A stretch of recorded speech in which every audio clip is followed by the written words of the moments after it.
La cafeína es una sustancia amarga que se encuentra en el café, té, bebidas gaseosas, chocolate y ciertas medicinas. Dosis moderada de esta difícilmente representan un riesgo para la salud. Dosis altas pueden inducir efectos negativos como ansiedad, insomnio y taquicardia, especialmente en un grupo de individuos sensibles a la cafeína. ¿Pero se puede ser adicto a esta?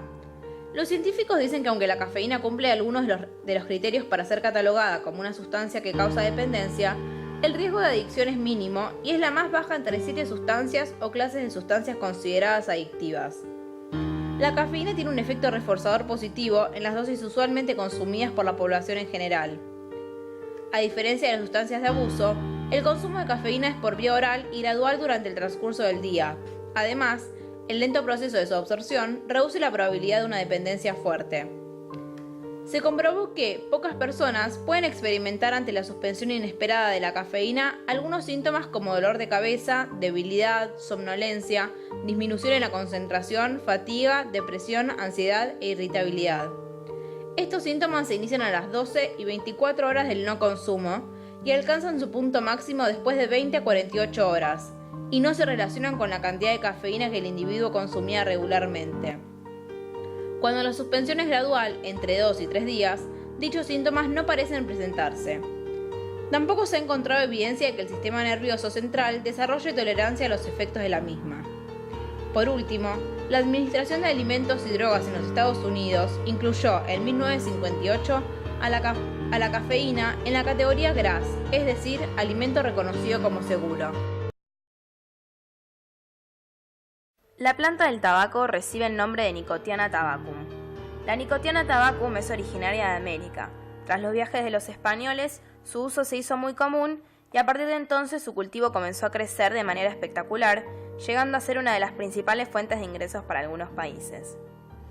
Aunque el consumo del tabaco suele considerarse un hábito y no una auténtica drogadicción, algunos autores estiman que este hábito reúne características similares a las de las otras drogodependencias, ya que la nicotina es un compuesto psicoactivo y una vez que el individuo se ha enganchado, se desarrolla tolerancia a la mayoría de los efectos de la nicotina. Los fumadores reconocen que las principales causas de su adicción son el alivio de la tensión y el aburrimiento. Pocos reconocen estar verdaderamente enganchados al tabaco y aseguran, como alguien dijo, que dejar de fumar es realmente fácil, ya que puede hacerse varias veces al día. La realidad es que los efectos farmacológicos de la nicotina y de los otros componentes del tabaco no pueden justificar totalmente el desarrollo de una adicción. De ahí la gran polémica que existe sobre la clasificación del tabaco como una droga. Throat cancer, they've come in and removed my voice box.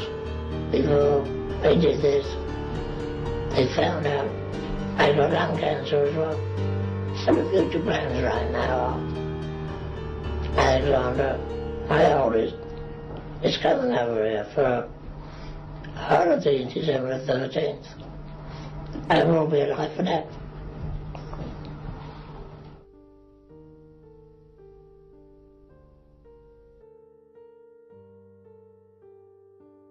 ¿Qué quieres conseguir con el alcohol? Nuevos sabores, buena compañía, nuevos ambientes, momentos inolvidables, vivir al tope, sensaciones fuertes. Desde que el hombre aprendió a hacer uso del proceso de fermentación, elabora bebidas alcohólicas. Por eso el consumo de alcohol va íntimamente unido a las costumbres de casi todas las civilizaciones. Sus acciones farmacológicas son: sobre el sistema nervioso central, en una primera etapa, produce una sensación de excitación por la desaparición de las inhibiciones, con sensación de euforia y optimismo, aumento del tiempo de respuesta, aumento de la sociabilidad, incoordinación muscular, alteraciones de la visión y, en función de la dosis, depresión y coma. Inhibe además, a grandes dosis, el centro respiratorio. Se puede producir la muerte por asfixia, ya que separa el mecanismo que controla la respiración. En el aparato digestivo, la ingestión de alcohol aumenta la secreción de ácido clorhídrico y de gastrina. Puede producirse gastritis, pudiendo llegar a erosiones sangrantes en el estómago. En el hígado, disminuye la formación de glucosa, causando hipoglucemia. En el aparato genital, aumenta la libido en el varón pero disminuye la potencia sexual, además de producir atrofia testicular. La embriaguez se caracteriza por una pérdida de control temporal sobre las facultades físicas y mentales, causada por la ingesta excesiva de alcohol. La cocaína se extrae de un arbusto que crece en los Andes entre los 700 y 1700 metros de altura. Tiene una acción anestésica local al disminuir la excitabilidad de las células nerviosas. Si se administra por intravenosa, es un estimulador del sistema nervioso central, produciendo euforia, estimulación intelectual, pudiendo llegar a producir convulsiones. Luego llega la fase depresiva, que puede llegar a la parálisis respiratoria. Si se inhala, su efecto aparece en muy poco tiempo e inmediatamente aparece la fase depresiva, por lo que uno necesita consumir más. La intoxicación produce cefaleas, hipertensión, náuseas, convulsiones, entre otras. El crack, derivado de la cocaína, se fuma en pipa o mezclada con tabaco. Los efectos duran de 5 a 7 minutos, lo que obliga a seguir consumiendo. Aspirar la cocaína lesiona las membranas nasales. Fumarla daña los pulmones y la inyección es peligrosísima por la alta probabilidad de sobredosis en esta forma de administración. Algunos de los problemas comunes más graves provocados por grandes dosis y o consumo constante son problemas cardíacos como infartos, efectos respiratorios como insuficiencia respiratoria, problemas en el sistema nervioso como derrame cerebral y problemas digestivos como estreñimiento. Esta droga de tipo alucinógeno es capaz de provocar alteraciones importantes sobre los mecanismos sensoriales capaces de percibir e interpretar la información recibida. Esta sustancia se extrae del núcleo de los alcaloides del cornezuelo del centeno. Es una droga semisintética. En un principio se pensó que la LSD generaba la propia enfermedad mental. De ese modo, se podía acceder rápidamente a la mente del individuo, por lo que el LSD fue ampliamente estudiado para ser utilizado en psicosis. Con el transcurso del tiempo, su utilidad terapéutica se vio cuestionada y se prohibió su venta internacionalmente. La síntesis clandestina se extendió de forma importante en los años 60 alrededor del movimiento hippie, aunque su uso ha disminuido durante los últimos años. Al ingerir LSD aumenta la capacidad de sugestión. Cualquier asunto normal se puede percibir como un asunto fuera de lo común, pudiendo pasar de un estado depresivo a un estado hipomaníaco. Provoca atolondramiento de ideas, desorden mental y ataxia, farfulleo. Distorsión en la percepción de las formas, hipersensibilidad, en el que se desarrollan ilusiones e incluso alucinaciones.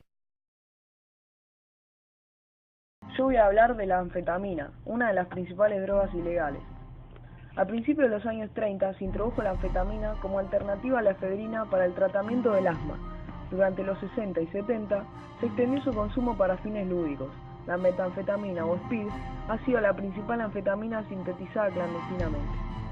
Actividad farmacológica. Por vía oral sus efectos aparecen a los 30 o 60 minutos después de la administración. En el hígado se hidroliza y se desmetila y se elimina por la orina. Otra de las formas es fumándola. Esto se llama ICE, que tiene un potencial de abuso como el de la cocaína base. Controles para evitar la síntesis. La anfetamina es la droga sintética cuyo control para evitar su elaboración es más difícil. Al ser una molécula sencilla, los precursores, es decir, sustancias químicas de las que se partirá para sintetizarla, son muy comunes y son difícilmente controlables, además de ser una síntesis relativamente simple. Peligros. La presión arterial aumenta, pudiendo constituir un peligro potencial para personas con problemas coronarios. Generan taquicardias y palpitaciones y por último, nerviosismo. Derivados anfetamínicos. El medicamento usado para la hiperactividad es un derivado anfetamínico constituido por metilfenidato, Rubifen. Una de las dosis más comunes son las de 10 miligramos y en su versión de liberación controlada, Concerta, una de las dosis más habituales son 36 miligramos. Se necesita prescripción médica.